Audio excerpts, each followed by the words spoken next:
You're watching The Eclectic Show. The Eclectic Show.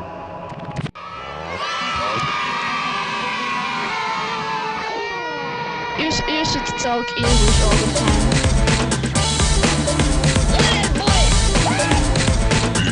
Not what I want to hear, the drama. No, don't ask about my opinion.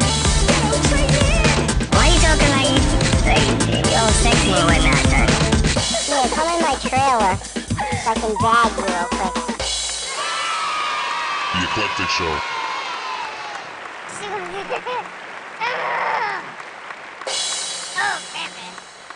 When it comes to love and the law, do we start from square one? Do we start from zero?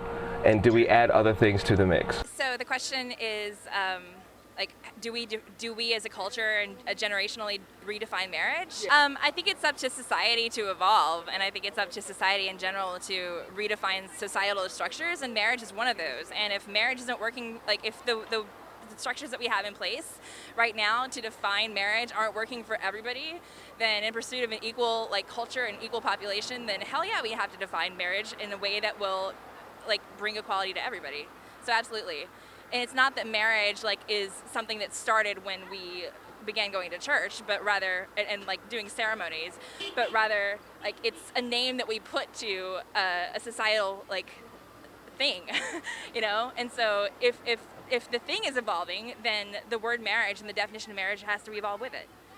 I mean, I think one part about your question is we. Who's the we? Who's making all these decisions? You know, the Supreme Court. Who really makes up the Supreme Court? And the American government, for example, is always the kind of the right versus the left, and the votes are very narrow and close up. So who are for them to make all these decisions that for us to how we carry out about our lives? You know, redefining gay marriage, is it really about who we love as much as who do we allow to make those decisions?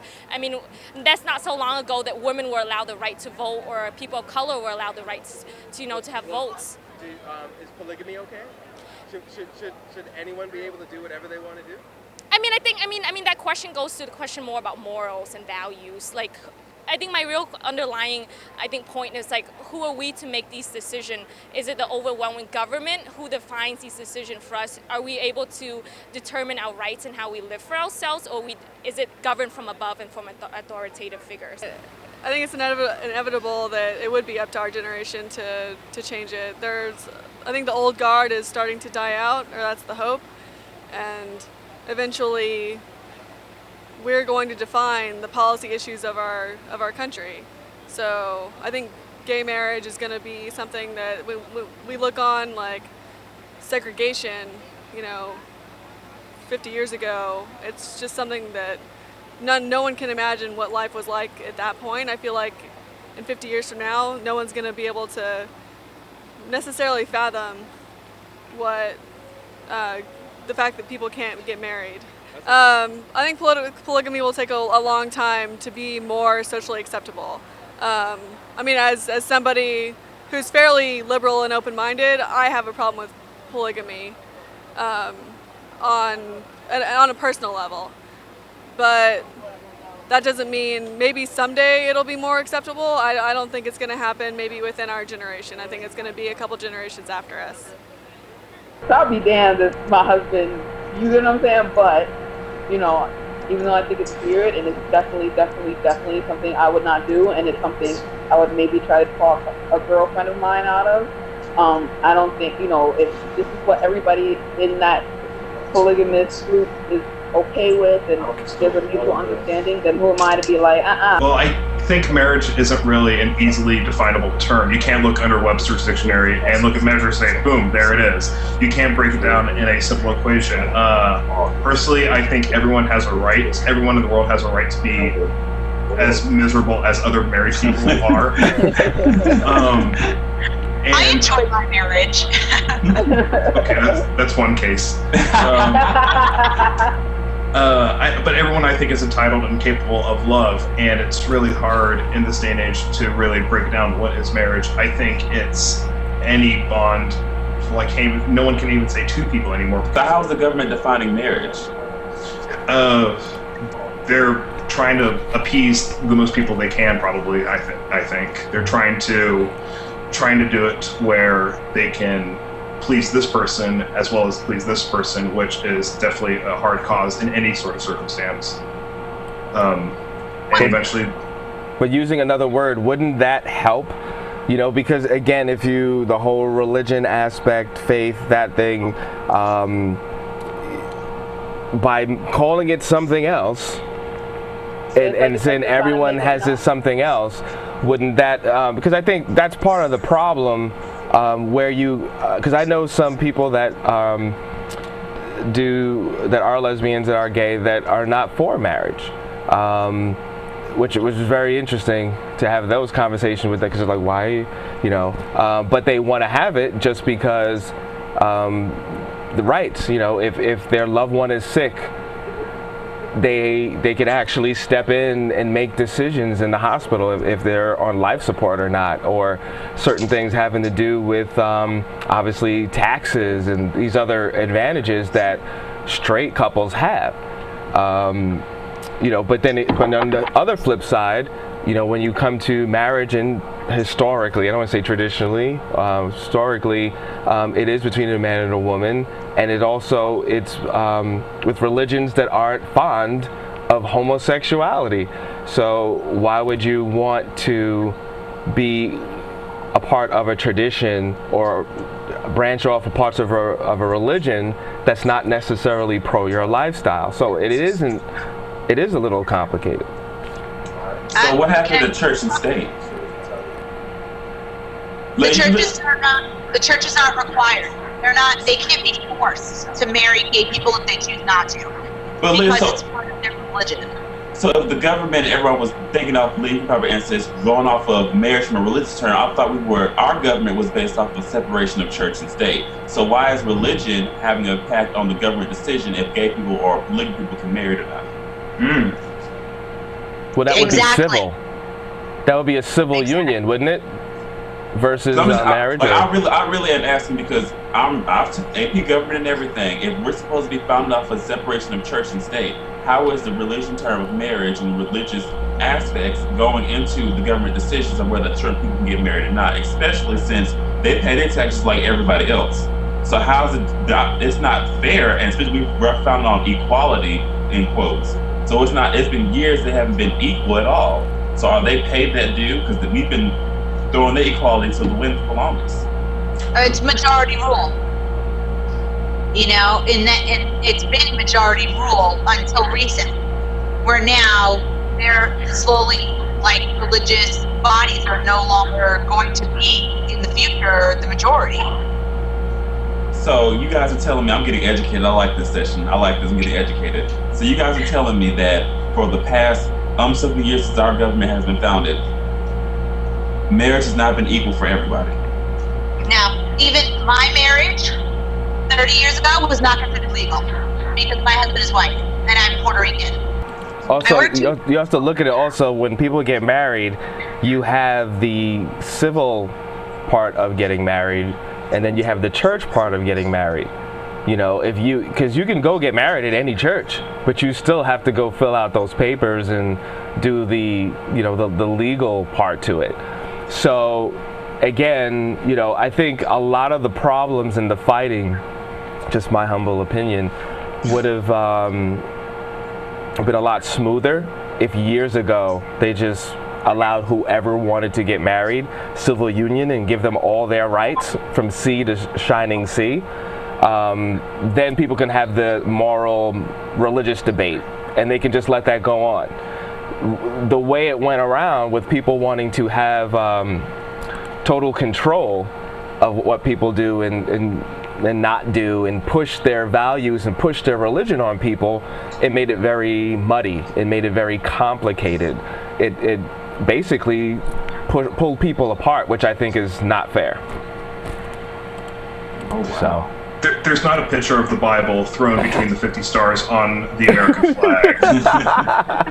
Although this country was founded on religious descent, and religion plays a huge part in, I'm sure, many American, if not the most American lives, the Bible itself is just a book that should have no impact or influence on how legislation will get passed that will make American citizens happy. And ironically, that religious freedom also had to do with sexual freedom within religion. I bet you didn't. They don't teach you that in elementary school. You okay, DeOren? Hey, marriage is not my strong suit. I don't know a thing about filling out paperwork or anything. I'm asking you guys the questions, getting educated. So I'll pass it off to Jess, or Cameron, or you, Stephen, or even Leah. Don't pass it off to me. I'm only 20 years old. I don't know a single thing about marriage. So Leah, Stephen, your thoughts? Jess, marriage? I know Jessica has thoughts. It's not for everyone. I met Jess. I eyes got wild when I said marriage. Because as much as she doesn't think so, Jessica's going to be the next one to get married. No, I'm not. Yeah. But she'll probably have two husbands, though. What? I said Jess will probably have two husbands, though. Sorry, no, I won't. Ew. I think that's so disgusting, y'all. Because, like, if you're married to Snow, then his thing is going to be somebody else's thing. So y'all put it there. The censors!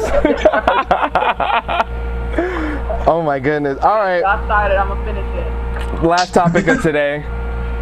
We're going to talk about something a little bit more fun. Jay-Z, Kanye's new album. Did everybody get a chance to listen to that? I did not. Then I guess we will not discuss that. So busy, I feel bad. You guys didn't listen to it? It was like... No, I didn't. Magna Carta, Holy Grail, Declaration of Independence. What else is it called? Is it? Magna Carta, Holy Grail. They're God and they're fighting over it. Oh my So goodness. I thought Kanye and West had a CD, so they both came up with a CD after that, right? Wait, no. Kanye West released Jesus. Okay. And then Jay-Z released Magna Carta, Holy Grail. I don't know Which what that features is, Kanye. Right. Okay, this is too confusing. I don't know. Will those albums be relevant by the next show for us to talk about it next week? Yes, it will be. Actually, my sister-in-law introduced me to one song that I think we should discuss next time. It was, in my opinion, it was very, it was very revealing. Okay. Whose song? Which album? It's a lot of people talked about this, and it was about people being new slaves to brands and to culture and the stuff that they don't need. It was Kanye, wasn't it? Yeah. Yeah. Jesus. That sounds very Kanye. Yeah, but you know what? He speaks about that in his few albums, you know? We buy a way out of jail, but we can't buy freedom. Buy a lot of clothes, but we don't really need them. And it made a lot of sense, though, because if you heard Janelle Monáe's new song, Queen, with Erykah Badu, at the end, she mentioned how we're supposed to be free, but we're not really equal.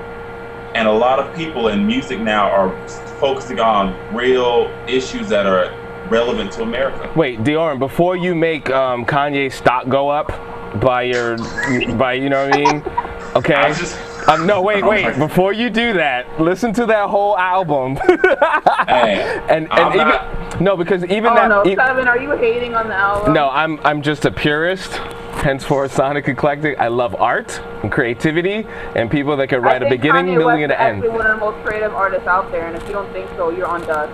You have to be like, yes, I think so. I really think he's very creative. I'm on dust. No, but specifically with that particular record, you know, I love some of the things, or even just the whole album, but I love the one-liners that are actually jewels in it, because I think that it would be dope if that whole song was that. But at the same time, when you go from that to I'm gonna fist a girl like the Black Panther sign, don't put that in the same record that you want to drop some jewels. So this is you know what I mean? You can't. Come on, man. You know, same thing with like Jay-Z.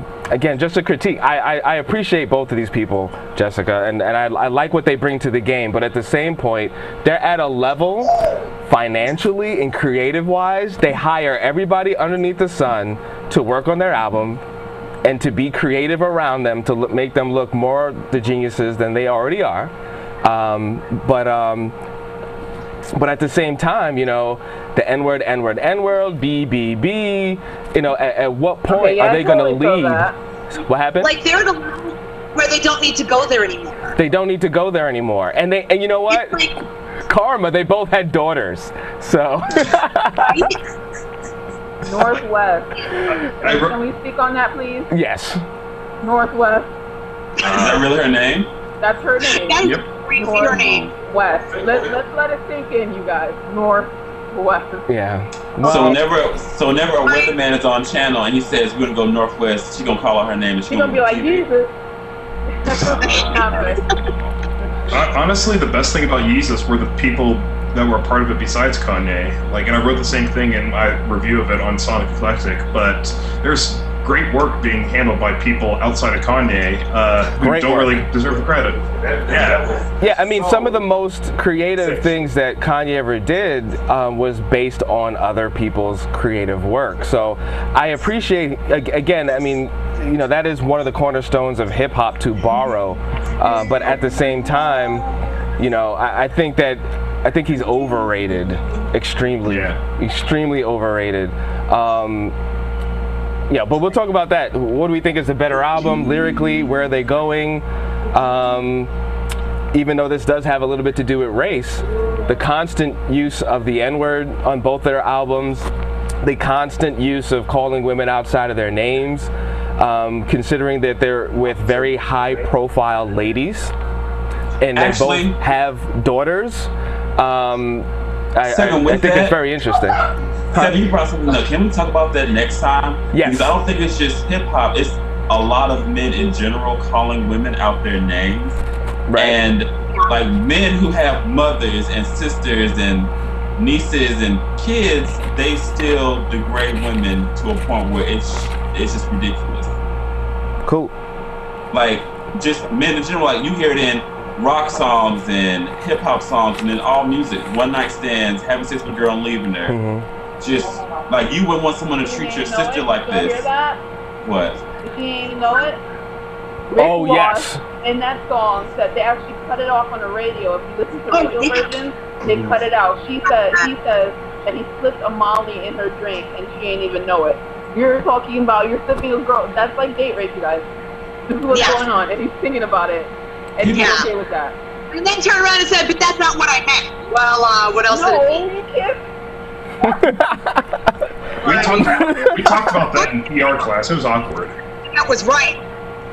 Oh my God! Like I just couldn't believe when I heard that. Oh, it's crazy, and I think like that's so. Okay. Like, how do you hide that? How do you say you don't mean that? How do you say like you slipped the Molly and you drugged the girl? Oh, but not in that way though. Yeah. Not in that based way. on that, Jess, and based on this whole conversation we have, it goes back to people not being educated about what something actually is. People don't care what you do. Get educated, because if you slip a Molly, that's drug, that's date rape. When you use the N-word, because other people using it, that's ignorant, no matter what you call it.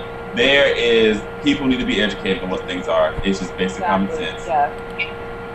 Well, the thing is too, is that they're going to keep doing this. They have the power to stop a whole generation of people from using the N-word, from talking about women a certain way.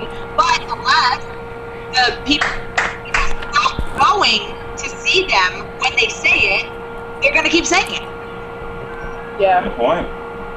It's a vicious circle.